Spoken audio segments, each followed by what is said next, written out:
4446. Radio Caput.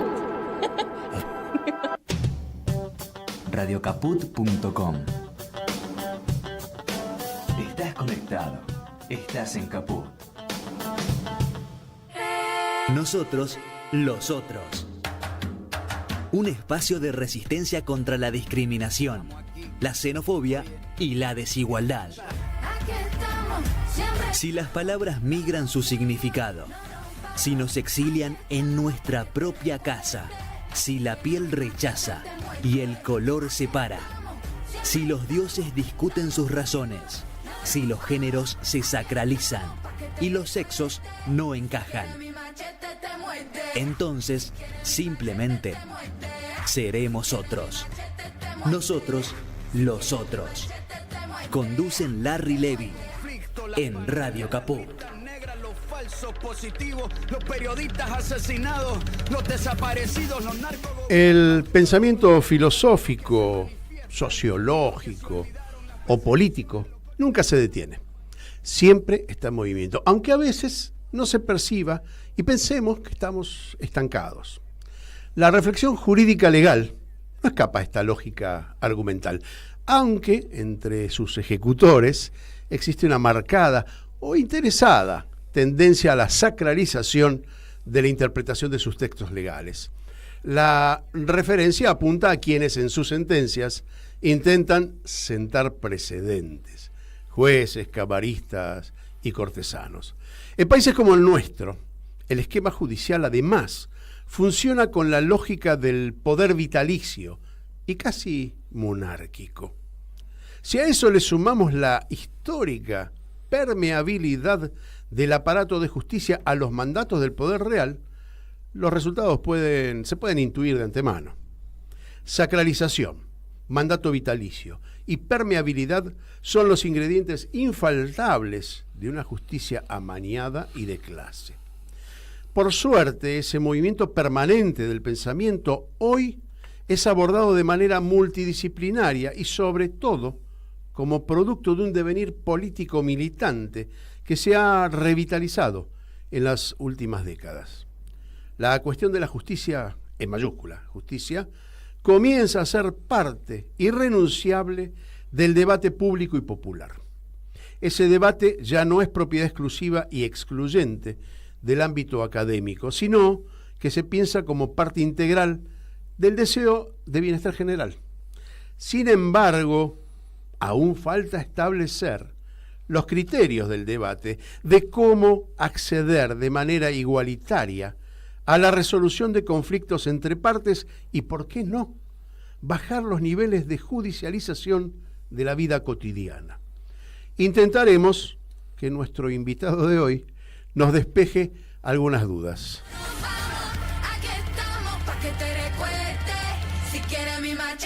Bueno, y está aquí a mi lado Maximiliano Rusconi, a quien le vamos a pedir que si puede despejar alguna de estas dudas y agregar otras que podamos tener, lo haga. Bienvenido, Maximiliano. Bueno, muchas gracias. Seguramente voy a generar más dudas que las que estaban, pero... Bueno, estaría bueno irse con más dudas porque esto es parte del debate, ¿no? Es decir, generar las preguntas necesarias, más allá de las respuestas que podamos tener. Bueno, para quien no lo conoce, no sé quién no lo conoce a Maximiliano Rusconi, pero bueno, vamos a decir que es abogado, es doctor honoris causa por la Universidad Católica de Cuenca en Ecuador, miembro asociado a la Fundación Internacional de Ciencias Penales, miembro del Consejo Académico del Boletín del Grupo Latinoamericano, y tenemos una cantidad impresionante. Tengo hasta el número 16, mira, ahí iba por el tercero recién.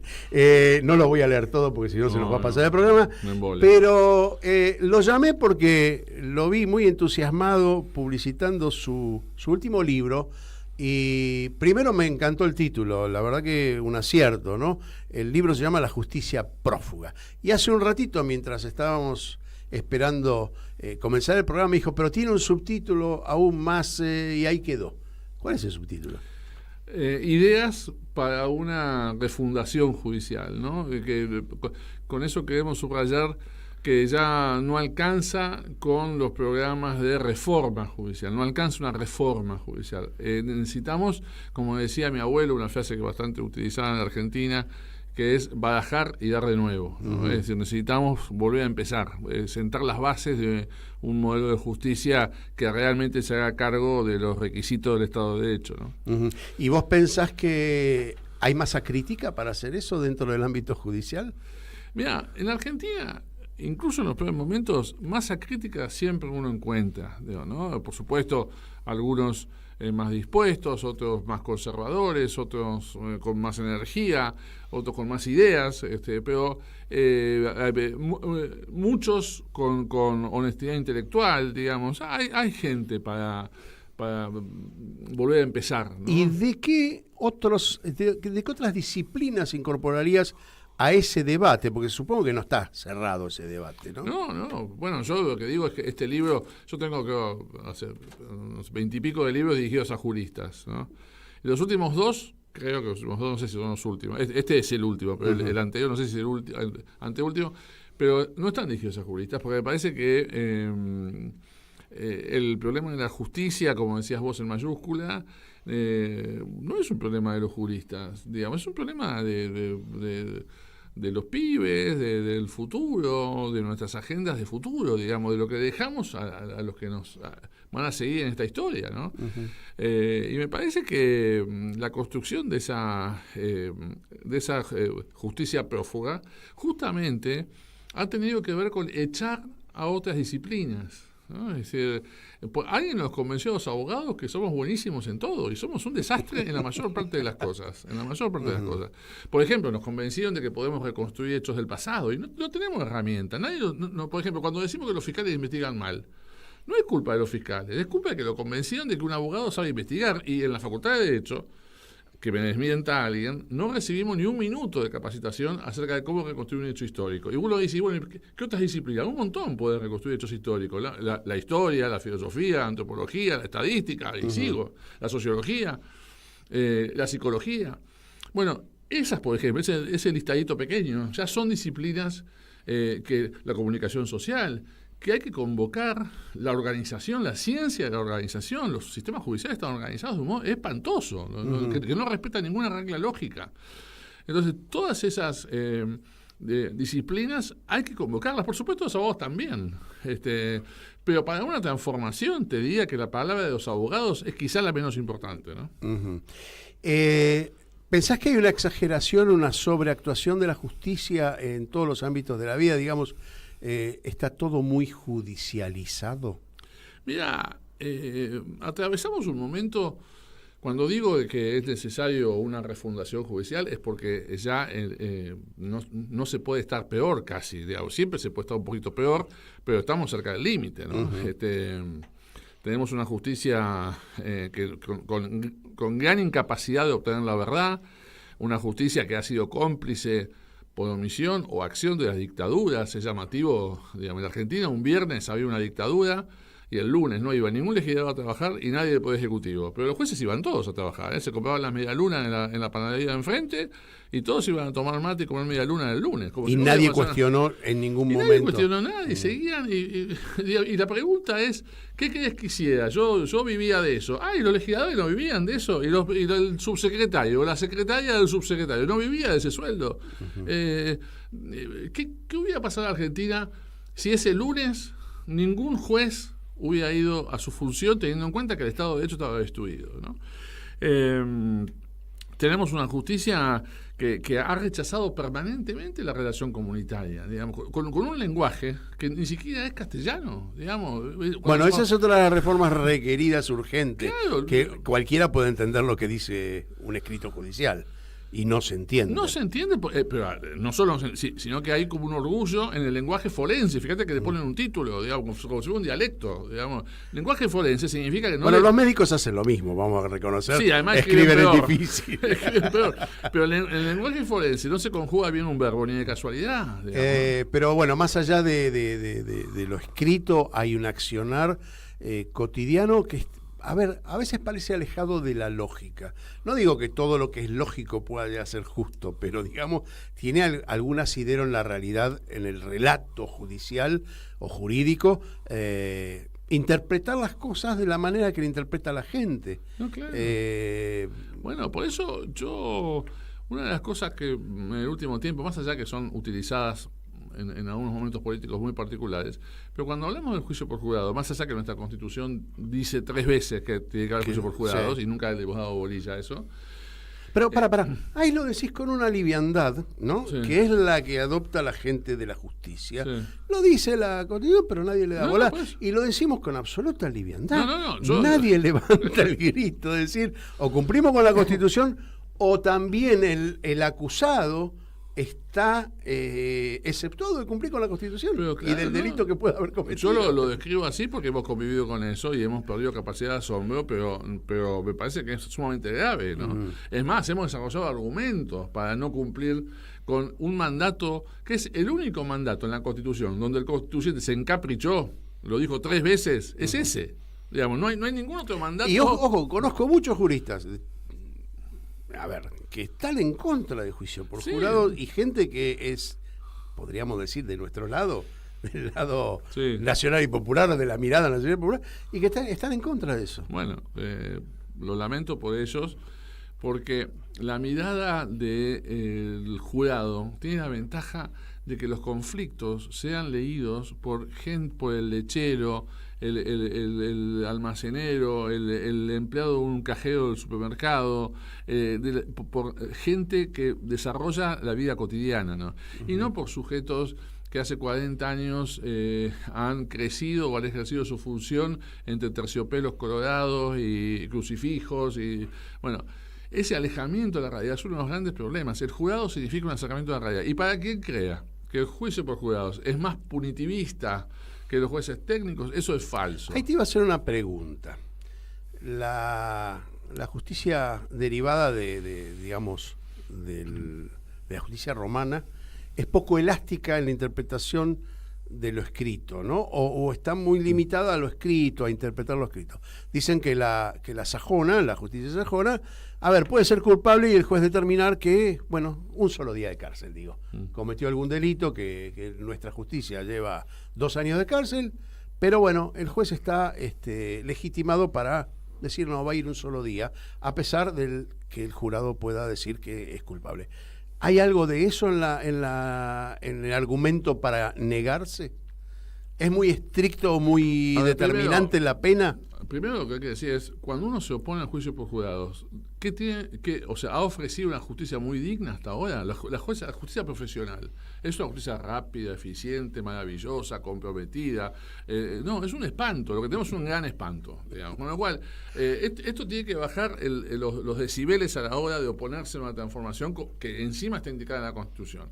A mí no me gusta el modelo de la justicia penal anglosajona. Me parece que es una gran picadora de carne en donde la verdad y las garantías se han alejado. Hay un pacto y una extorsión entre el fiscal y el imputado, digamos, y esos modelos, claro, uno tiene la imagen de las películas del jurado, pero eso es el 2% de los casos. El otro 98% es una negociación entre el fiscal que le dice al imputado, mira, si vamos a juicio te voy a destrozar, a cualquier costo, no importa la verdad. No importa nada, y el imputado, que bueno, antes que lo destrocen, capaz que confiesa algún pequeño hecho, independientemente de que fuera inocente, digamos. Esto sucede permanentemente. Entonces, claro, los grados de punición del modelo anglosajón son muy altos, y los grados de prisionización, digamos, de cantidad de presos por habitante en Estados Unidos son muy altos. ¿En la Argentina?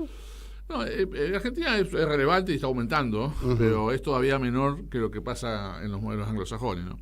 Ahora, a mí me parece que ese sistema de justicia nosotros no se soporta más. O sea, tenemos que hacer una enorme transformación, y esa transformación significa mejorar, digamos, una justicia que sea más comprensible por la comunidad, una justicia más cercana, incluso territorialmente, ¿no? Hoy están cerrando las oficinas de atajo o de llevar la justicia más al alcance de la población. Estamos en un momento muy crítico también. Bueno, vos fíjate lo que pasa con la justicia federal. Los jueces federales en la Ciudad de Buenos Aires desarrollan sus funciones en un sector de la ciudad donde no hay seres humanos. ¿Vos alguna vez fuiste a Comodoro Pi un domingo? No hay nadie. No existe nadie. No hay nadie. Sí. Pero los jueces están contentos porque miran el río, no sé en qué pensarán, digamos.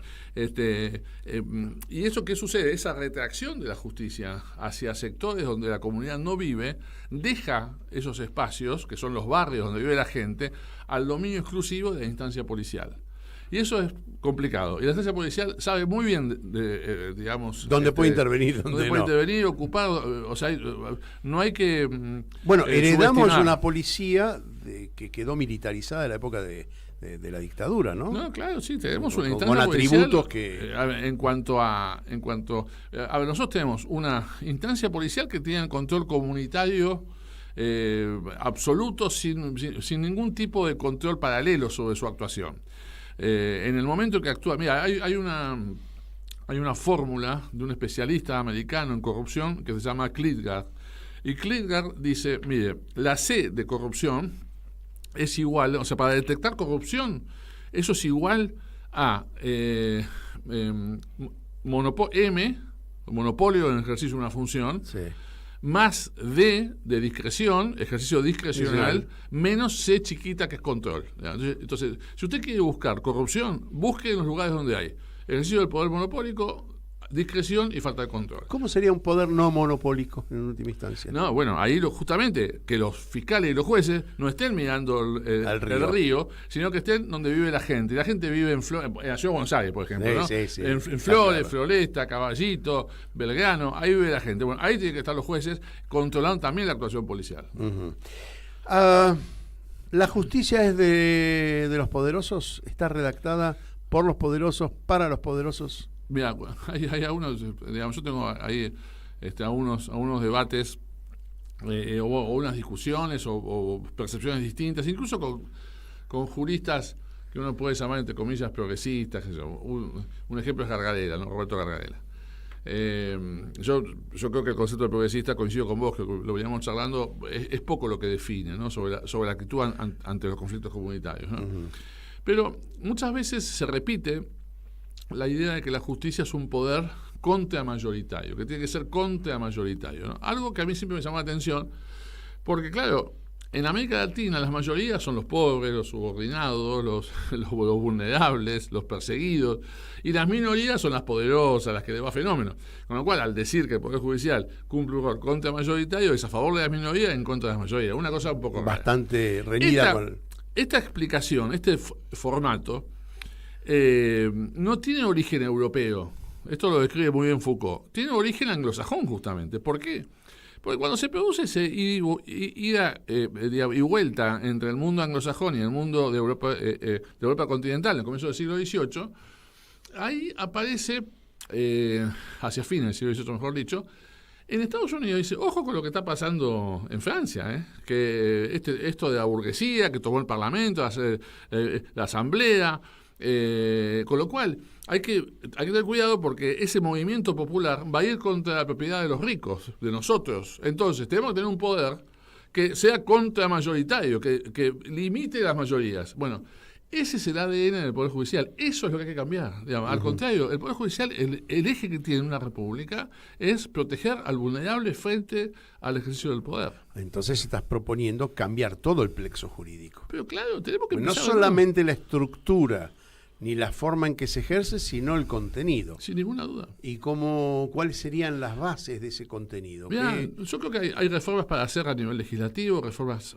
para hacer a nivel orgánico, por ejemplo, la organización judicial, el uso del lenguaje, las facultades de persecución penal, digamos, y el respeto a las garantías. Eso se puede hacer a nivel legislativo. Claro, pero esa es la parte exterior, digamos. Sí, pero después hay que trabajar también, para mí hay que trabajar en una reforma constitucional. Es decir, al primero que tenemos que tener es consenso entre los argentinos, digamos, o sea, los intelectuales y los no intelectuales, los juristas y los no juristas, digamos, sentarnos... No, político, la academia, si hay claro, los medios de comunicación, digamos, que también forman parte bueno, muy importante ahí de tenés tema, un problema, ahí tenés un problema, una gran resistencia. Cuando decimos de que de que el Poder Judicial es independiente, es un Poder Judicial independiente de la gente. Han interpretado los jueces que hay que independizarse de la gente, pero con respecto a los mecanismos de poder y los medios de comunicación, no tiene ninguna independencia, tiene una cercanía absoluta, digamos, ¿no? Hasta el punto Una atinencia absoluta. Sí, bueno, hasta el punto que la agenda muchas veces la define, o hay un tiempismo increíble, una casualidad, pero energética maravillosa. Bueno, guardan los juicios a medida del tiempo para ver si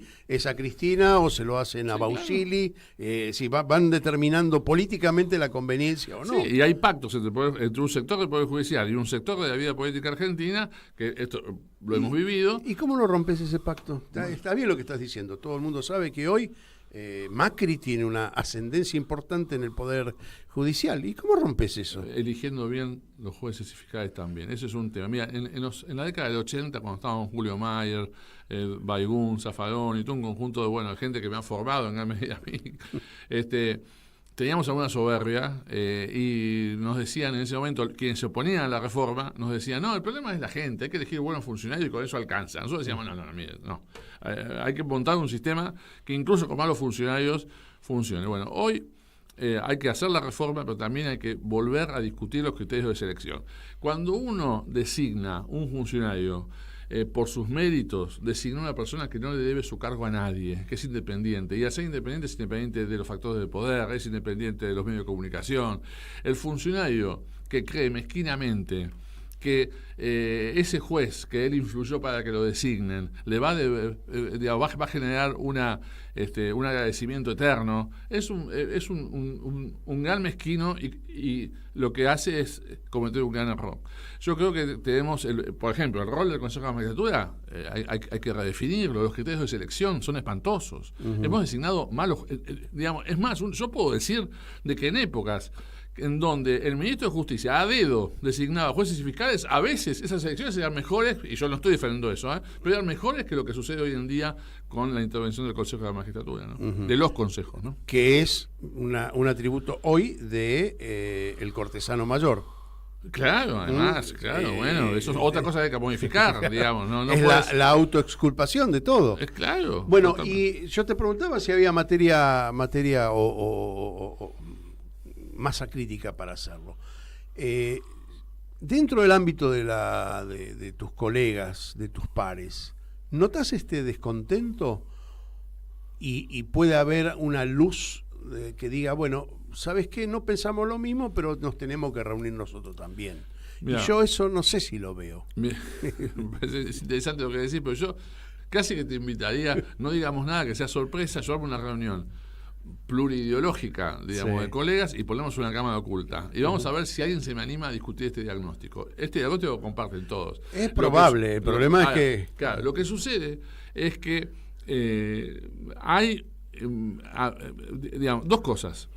Hay una sensación de descompromiso en la intelectualidad, digamos, se ha instalado esta idea de una academia que no quiere asumir riesgos, que no, por ejemplo, a veces pasa que yo me embandero en la lucha por la Universidad de Buenos Aires y la gratuidad universitaria, pero el cartel es educación pública, no UBA.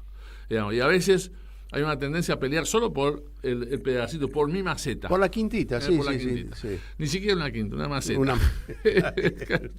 Entonces, a mí me parece que una de las responsabilidades de quienes tuvimos la suerte, digamos, bastante selectiva en Argentina y en América Latina, de ser capacitados, de recibir buenas influencias, tenemos la obligación de ser activos, de ser inquietos, de ser incómodos.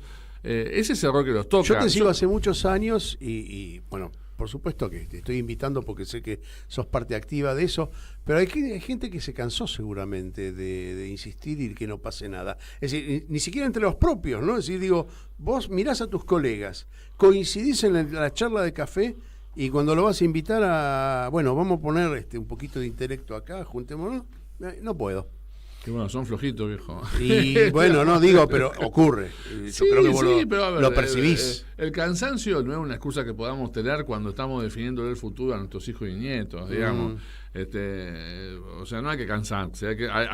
Sí, lo que pasa es que hay que juntar fuerzas. Claro, si uno rema solo, bueno, uno se cansa. Lo que hay que hacer es seguir remando y comenzar, o sea, no dejar de remar uno también, digamos, sino decir a los demás, a ver, hay que remar juntos, ¿no? Maximiliano Rusconi, vamos a hacer una pausa en Nosotros los Otros. Es interesante. Ahora vamos a ver la parte política después de la pausa, porque me parece que hay digamos, un lugar específico donde ir a buscar todo esto que vos estás diciendo, confluir la academia, la política, los profesionales de la cosa, como para empezar a pensar, yo ni siquiera empezar a definir, dejar preparadas las preguntas, digo, en última instancia, ¿sí? Totalmente. Vamos a una pausa con Maximiliano Rusconi y ya venimos con más Nosotros los Otros. Enseguida volvemos con Estamos aquí. Nosotros los Otros. Estamos aquí. En Radio Caput. Estamos aquí. Mandanos un WhatsApp. Mandanos Sarasa y Noticias. 11 65 16 44 46. Vuelve el calor, vuelve el mosquito. Para prevenir la propagación del dengue, hay que impedir que el insecto se reproduzca. Evita la acumulación de agua en todos los espacios de tu casa. Municipio de Morón, corazón del oeste. ¿Cómo puedo hacer para escuchar Radio Caput en el celular? Primero lo importante. Prenda el teléfono. Así me puedo acercar a saludarlos y... Abra el Play Store de Google, tipee en el cuadro de búsqueda Radio Caput, Caput con C. No desesperes, es la única que hay. Toque el botón instalar y espere unos instantes. La aplicación de Radio Caput ha sido instalada exitosamente. Busque el icono en su celular. Los quiero mucho, los aprecio y los admiro mucho, lo que hacen, los felicito. Y podrá escuchar la única y reemplazable programación de Radio Caput. Sería un placer para mí, realmente. Radio Caput. ¿Querés arrancar la mañana bien informado? Infosiberia, las noticias en tu celular. Manda un mensaje de WhatsApp al 11 3205 8813 y recibilo gratis todas las mañanas. Infosiberia. Seguimos en Radio Caput con Nosotros los Otros. Estamos aquí. Oye, que estamos aquí. Mírame, estamos aquí. Y estamos de nuevo al aire con Maximiliano Rusconi. ¿De qué podemos estar hablando si no es de justicia con él? A raíz de su último libro, yo lo convoqué ya, no es la primera vez, creo que es la segunda vez que te invito. La justicia prófuga se llama el libro que escribió, me encantó la reflexión que contiene ese título, porque realmente la justicia está prófuga de los argentinos, de los tipos que andamos a pie, ¿no? Es decir, está lejos de nosotros. Y Maximiliano está crítico, está muy bien dentro del ambiente. No sé si es mayoría su opinión entre los profesionales de la cosa. Y el planteo es si hay masa crítica dentro de la política, dentro de la academia, pero cuando digo academia no digo la Facultad de Derecho de la UBA, ni cualquier otra específicamente, sino de toda la academia, sociólogos, psicólogos y todo lo que tenga que ver con lo cotidiano, porque hablaba, y me parece a mí que hay un exceso de judicialización de la vida de los ciudadanos, todo se judicializa, nada se resuelve. Inclusive ahí, Maximiliano, te iba a hacer una pregunta. Hace muchos años leí un libro siempre lo digo al aire, un libro sobre antropología y el encuentro de sociedades modernas con sociedades que estaban ocultas, por ejemplo en Australia, por aquella zona, y encuentros que se produjeron, digamos, el siglo pasado, ¿no? Y la diferencia de cómo se resuelven los conflictos cotidianos, que generalmente la mediación, el acercamiento entre los participantes del conflicto generan la solución al conflicto sin llegar a la justicia. Era el caso de un accidente de tránsito donde se juntó al causante, que era un pibe joven, que mató por imprudencia a otro joven, juntaron las dos familias y encontraron una solución que a mí me dejó con la boca abierta: el destierro. Desterraron al pibe que había ocasionado por 5 años. No podía tener contacto con la familia, se tenía que ir a vivir a otra ciudad. Ese fue el castigo, porque entendieron que el desarraigo de su propia familia, de la contención de su propia familia, era un castigo tan parecido a la muerte de su propio hijo. En este caso era un matrimonio que había perdido en ese accidente a su hijo. Yo creo que se adapta a muchísimas soluciones de los conflictos cotidianos sin tener que escribir tomos y tomos y tomos de una causa, ¿no? Totalmente. Bueno, en el libro yo planteo una de las herramientas hacia el futuro, que es profundizar los mecanismos alternativos, digamos, de mediación, acercamiento, conciliación. Hay varias razones para hacerlo, ¿no? Son mecanismos menos violentos, son mecanismos que atienden en mejor medida los intereses, particularmente de la víctima, ¿no? Es decir, la justicia tiene una incapacidad para escuchar a la víctima. Se cree que la punición es una solución para la víctima y la pena del autor no soluciona nada, digamos. Más allá de que los medios de comunicación instalan modelos de venganza, no es ¿Cómo un es buen... eso? Otra vez, qué interesante. Que la comunicación, los medios de comunicación. Claro, los medios de comunicación instalan el punitivismo, digamos, y pretenden instalar la idea de que la pena del autor es una solución para la víctima. Y eso es falso. Eso de que se pudra en la cárcel. Sí, eso claro, es la eso es una falsedad total. Eso normalmente no genera ninguna ventaja en la calidad de vida de la víctima, ¿no? En cambio, los sistemas de mediación, el mediador, por propio devenir de su instancia, de su trabajo, de lo que él hace, escucha mucho más, escucha la textura de ese dolor, escucha los colores de ese dolor, los lugares físicos, digamos, que pasa, digamos, y la solución que se construye, mediada, conciliada, es mucho más de alta calidad digamos, comunicativa también de lo que le pasa a la víctima. La mediación es un buen mecanismo, pero claro, cuando se mezcla la mediación con una actuación irracional del poder penal, y entonces lo que tenés es un fiscal diciendo al imputado: mire, o pacta lo que dice la víctima o yo lo meto preso 20 años, bueno, ya se desvirtúa el modelo de, digamos, cualquier mecanismo de esta naturaleza siempre es mejor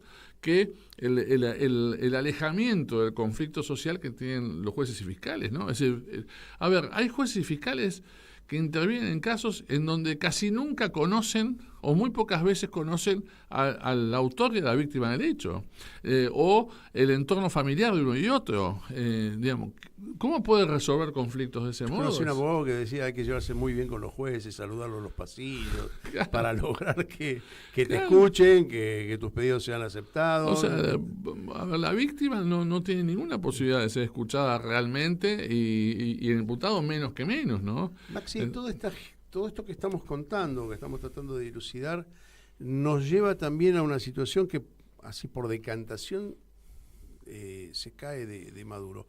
Hay muchísima inseguridad. Y la política, por lo menos la parte, digamos, no la parte de la derecha que grita y que meterlos a todos presos o metele bala, dice no, che, es un tema, claro, no somos todos iguales, entonces... Y digo, es cierto, no somos todos iguales, y eso genera tensiones y pujas que pueden llegar a producir inseguridades concretas. Ahora, hasta que podamos solucionar estos problemas de la igualdad o desigualdad, ¿qué hacemos con la seguridad? Bien, lo primero que hay que decir es, está instalado el mito, y también los medios de comunicación han contribuido a eso, a que la derecha tiene una empatía con el problema de la inseguridad o con las políticas de seguridad mucho mayor que la centroizquierda, el llamado progresismo, los movimientos populares. Bueno, la primera cosa que hay que decir es una mentira, digamos, ¿no? O sea, ¿qué hace la derecha? Dice, bueno, hay por ejemplo, en tal delito, ¿no? Aumentaron los homicidios. Bueno, yo que soy el diputado, que me voy a comprometer con las víctimas, metí un proyecto para aumentar la pena del homicidio. Bueno, hay que decir que ese diputado es un falso, un cínico, un mentiroso y un ignorante. Cuando lo que hay que decir es que estadísticamente de 100 delitos, ¿sí?, de 100 delitos que se cometen en un momento determinado en una comunidad, en una urbe como Buenos Aires, son conocidos por el sistema judicial, normalmente, si es un sistema exitoso, el 30%, el 40%, ponele el 40%. Ingresan al sistema el 40%. Lo otro es cifra negra, no se denuncia, por la razón que fuere. Ingresa, de 100, 40 ingresan al sistema. De esos 40, en sistemas muy eficaces, que no es el nuestro, llegan a la instancia de juicio oral el 10%. Es decir, llegan 4. De 100 delitos llegan a juicio oral 4. ¿Sí? De esos 4, en sistemas muy punitivos, se condena la mitad, se condenan 2. ¿Qué dice este diputado mentiroso? Que para solucionar la inseguridad de estos 100 casos, lo que hay de estos 98 casos que son conocidos algunos, hay que aumentar la pena en estos 2 que ya los conocía, que los iba a juzgar, que la inseguridad de estos se soluciona con aumentar la pena a 2 casos que igual le iba a poner pena. Bueno, está claro que es una mentira. Y los medios... Es una falsa premisa, ¿no? Sí, es una falsa premisa y obviamente es un resultado absolutamente desconectado de la realidad.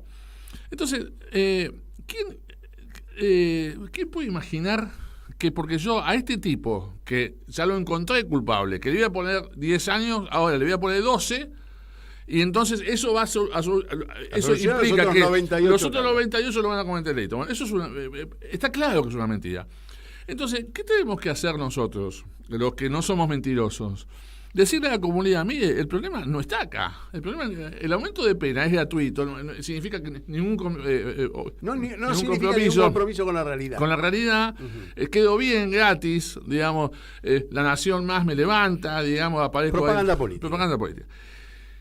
Lo que hay que hacer es ver qué se hace con esta cantidad de casos, por ejemplo, los casos que no ingresan al sistema. Y esto significa, obviamente, presencia policial más inteligente, pero presencia policial controlada con también la instancia del Ministerio Público, fiscales en la calle, en los barrios, que significa... ¿Asuntos internos vendría a ser algo por el estilo? No, a ver, es posible, pero además, o sea, la idea es que el Ministerio Público Fiscal se comprometa. Por ejemplo, hay homicidios, hay digamos, zonas de la Ciudad de Buenos Aires que el índice delictivo aumenta porque hay poca iluminación en esas zonas. Se trata de poner foquitos de luz. Digamos, una cosa tan simple como esa. Entonces, la iluminación en la ciudad es muy importante. Digamos. Entonces... ¿La presencia policial es disuasiva? Es disuasiva.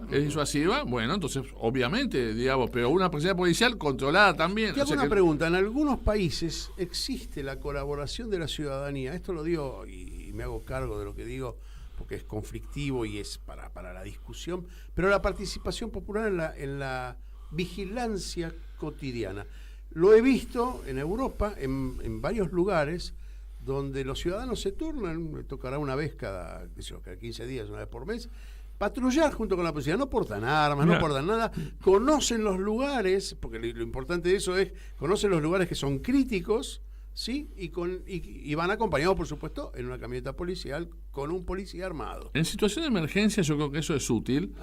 No es un modelo que yo creo que haya que mantener a perpetuidad, porque significa a veces cortar lazos comunitarios, significa transformar a los sistemas comunitarios. Botones, pero no era este caso. No, por eso. A ver, yo entiendo lo que está. En situación de emergencia me parece que está bien, me parece que la comunidad puede colaborar.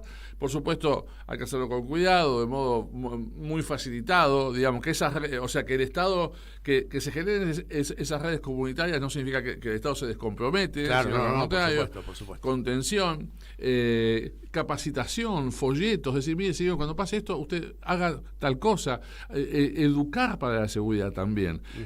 Esto, a ver, cuando se dice, bueno, pero eso tiene impacto a mediano plazo, vean, no tanto, hay acciones que se pueden hacer que tienen impacto inmediato. Entonces, claro, significa una estrategia mucho más compleja, más multidisciplinaria, intervienen un montón de ciencias, pero se trata de eso. Lo otro es la mentira. Lo otro es decir... lo punitivo, el aumento de lo punitivo. Y después, echar bala es directamente... Bueno, ejecución... ejecución inocente. Exacto. No, y aparte sin juicio previo, ¿no? Estamos hablando de eso.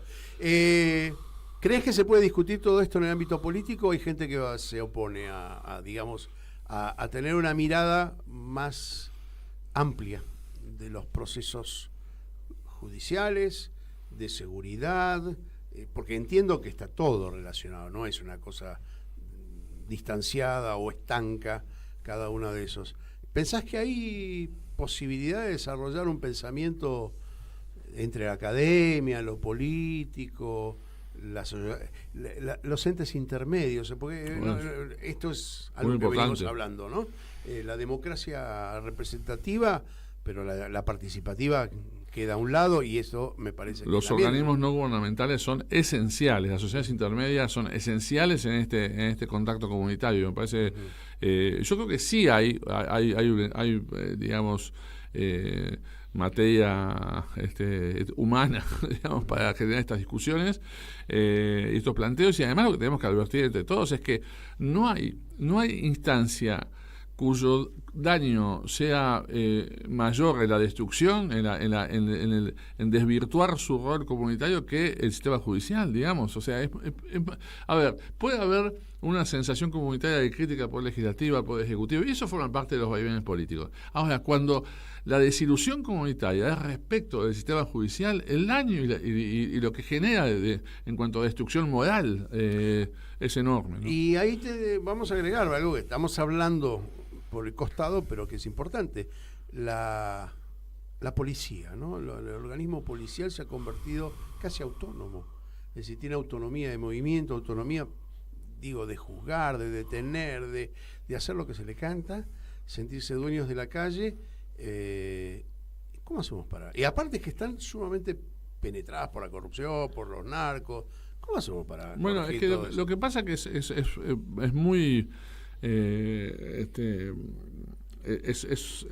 muy irresponsable lo que se hace en estas últimas políticas gubernamentales en estos últimos años, diría, ¿no? Porque por un lado se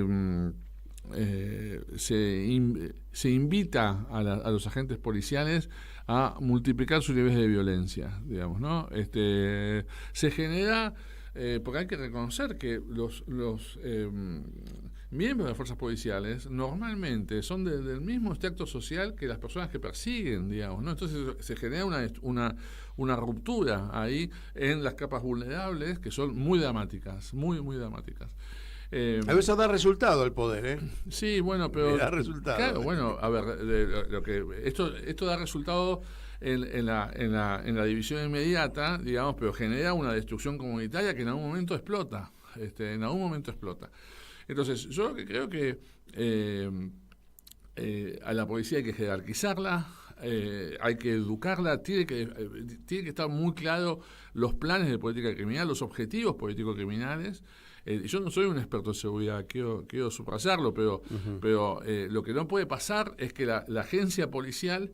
Mira, hay algo que ha sucedido hace muchas décadas, que muchos de nosotros trabajamos en reforma judicial, ¿no? Desde México para abajo, en casi todos los países.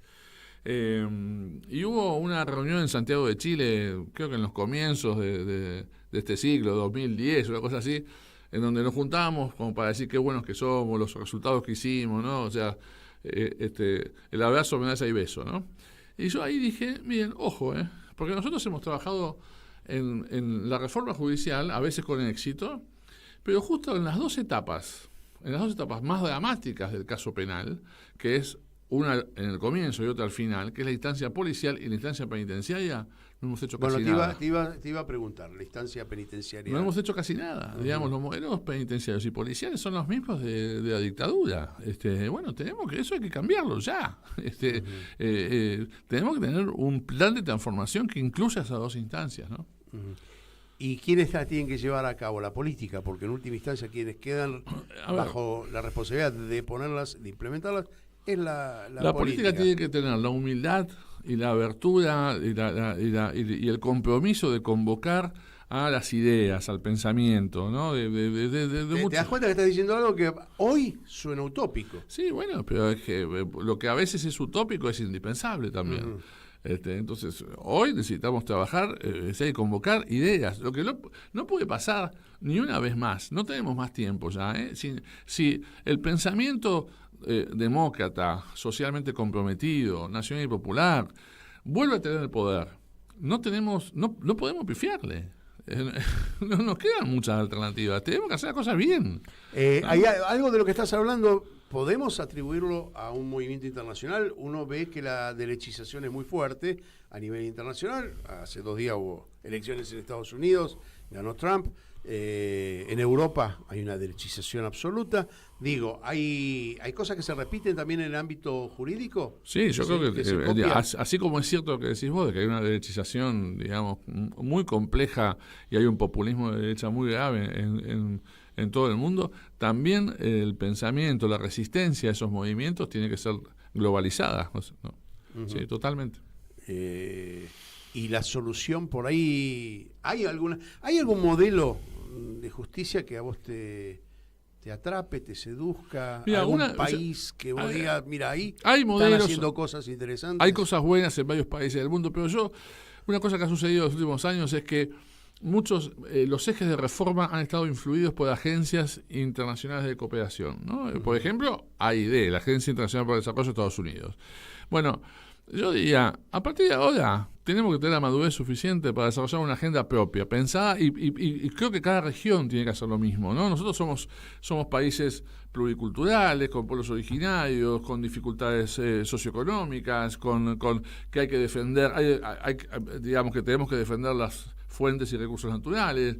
Hay un montón de datos de la política criminal que son nuestros. Uh-huh. Tenemos que hacer una agenda de transformación. A ver, ideas no nos faltan. Digamos, no hace falta copiar modelos. Obviamente hay modelos. O corrientes, no hace falta que sea un modelo. Sí, pero hay modelo de pensamiento. Bueno, qué sé yo, hay un sujeto que yo seguramente invitaría a Luigi Ferraioli, que hoy está pensando en una constitución de la tierra, digamos, global, uh-huh. Y que está preocupado, pero claro, Ferraioli está preocupado por las guerras, por las muertes en África, uh-huh. Hay un montón de problemas mundiales, entonces, bueno, pero me parece que hay un montón de caminos que están ahí y que tenemos que recorrerlos, tenemos que sentarlos. Mira, una justicia destruida, inmoral, ineficaz, desorganizada, alejada de la comunidad, no le sirve a nadie a la larga. Uh-huh. Está bien, esa es una reflexión desde este lado, del lado del que dice, bueno, metele bala, no les importa. Bueno, uno de los que dice metele bala, sí. Por ejemplo, quiero ser claro, a mí hay unas cosas, algunas imágenes que me sorprenden, ¿no? Uno pone La Nación Más y ve como columnista a Rukauf, uh-huh. que fue uno de los que firmó en el 75 los decretos de aniquilamiento, uh-huh. de la subversión. Yo digo, ese es el que dice meterle bala. Ya metió bala.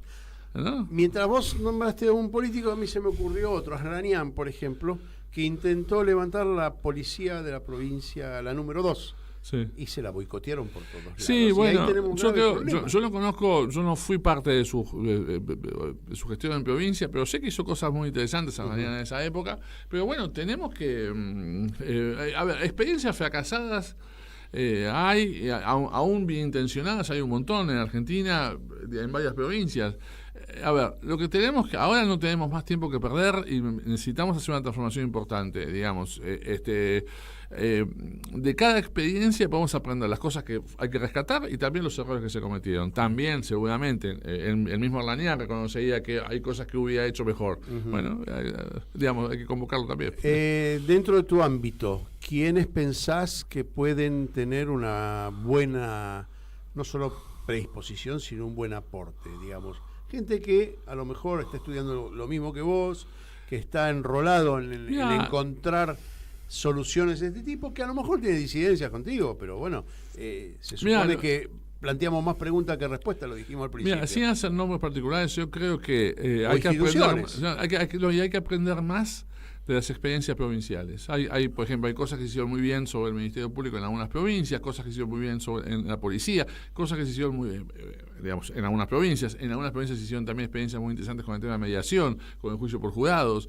Esta vez los porteños tenemos que levantar la mirada y decir, che, a ver, eso que se hizo, no sé, en Tucumán, ese camarista en Tucumán que está planteando una auditoría del Poder Judicial, bueno, a ver, vamos para acá. Usted en Neuquén, que hicieron un modelo de mediación y de juicio por juzgados muy interesante, con una gran intervención del jurado, un jurado no punitivista. Bueno, vengan para acá, digamos, ayúdennos a armar algo a nivel nacional. Me parece que tenemos que aprender de experiencias provinciales. ¿En la educación hay que invertir mucho para esto? Bueno, hay que invertir mucho en la universidad.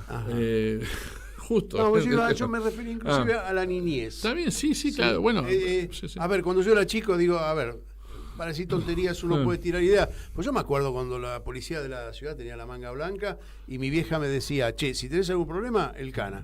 ¿Sí? Bueno. Hoy mi hija me dice, no, el cana no, me voy para el otro lado. Del cana me defiendo. Claro, claro. Me parece que sí, tenemos que... Pero bueno, es una hay vuelta. Una especie de percepción, ¿no? De que todo lo que viene de ese lado está pervertido. Y sí, bueno, pero a ver, me parece que es un ida y vuelta. Ese sí es un proceso, ¿no? La confianza en las instituciones. A ver, si no confiamos en los jueces, es difícil confiar en la policía también, digamos. O sea, no es solo un problema de instancia policial, es un problema de muchas funciones públicas que han ingresado en un espiral de descrédito que hay que revertir. No es bueno para un país que sus instituciones estén debilitadas. Pero son botines del poder político también, ese es el problema. Bueno, pero eso a ver, cuando yo digo que la justicia tiene que ser refundada es porque la justicia, o sea, el sistema judicial no puede soportar más en este nivel de crisis. Ahora, eso no significa que no tengamos que repensar el modelo legislativo, el ejecutivo,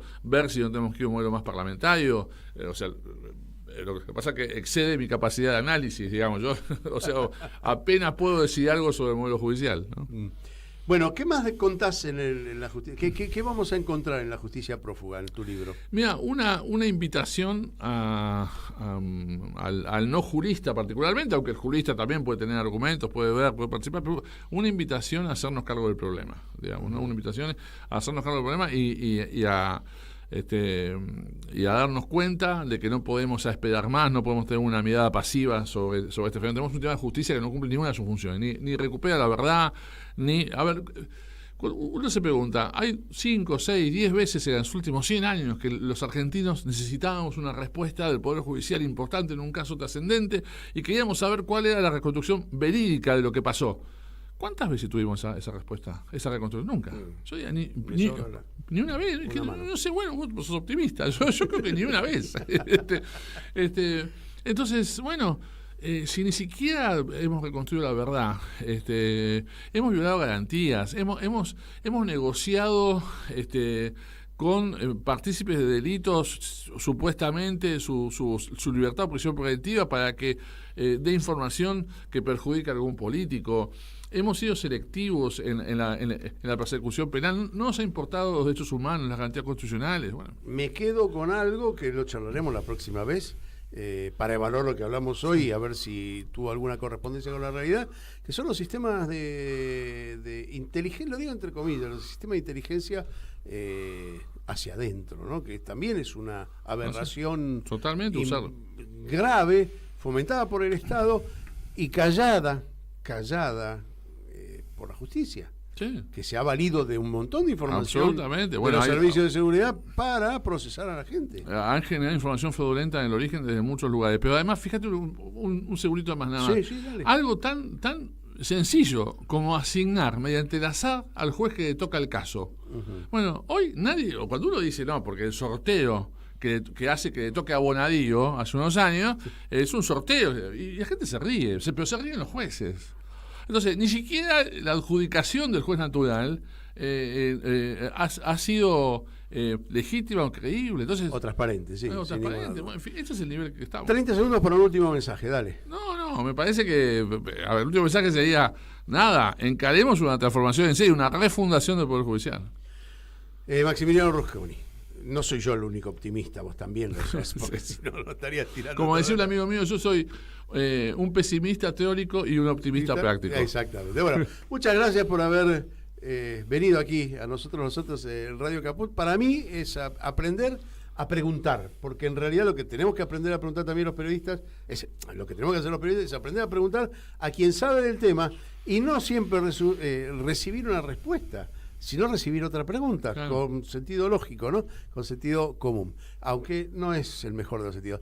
Martín Loza, allá atrás de los cristales, muchas gracias y nuevamente a vos, Rusconi, a vos. Por haber estado aquí. Nos encontramos semana que viene, jueves 16 horas.